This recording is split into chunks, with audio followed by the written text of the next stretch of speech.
Отец Петър Гарена каза, че четат Евангелието на църковнославянски, на български и непременно на турски, на езиците, които ги заобикалят.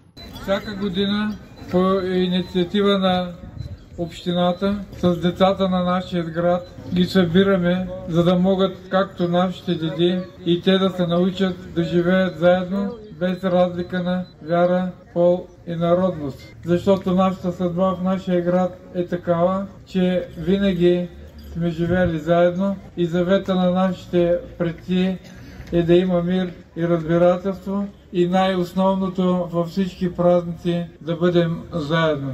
Независимо какви са те религиозни, национални. Някой, който има рожден ден, не дели дали е с Хасан или с Иван и каквото и да е.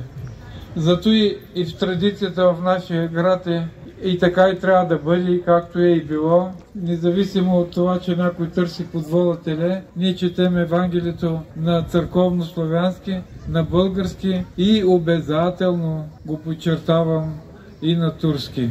Така се е чело в Екзархията, така се чете в Александър Невски и ние не сме по-големи нито от папата, нито от патриарха и също го четем. Пък кой както иска и както иска да го мисли.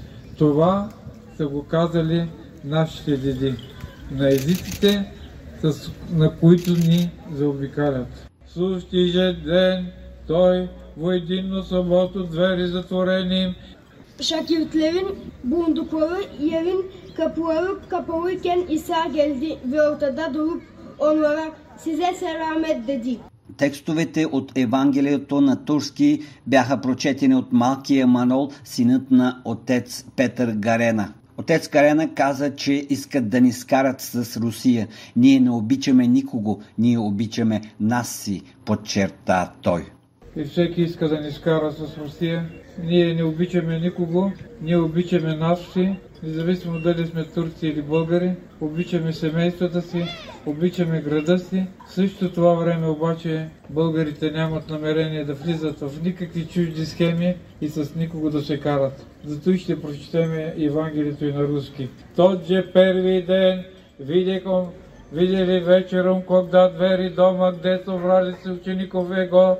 Община Кърджали и Общински детски комплекс организираха пъстър великденски детски празник, който се състоя в градинката пред църквата Свети Георги Победоносец. В великденската програма участваха деца от клуб театър, творчество, изява, от школата за модерни танци към Общински детски комплекс, солисти на детска вокална фолклорна група към средно училище Йордан Йовков и танцова формация Тракийска младост при Народно читалище Родопски фар в квартал Гледка.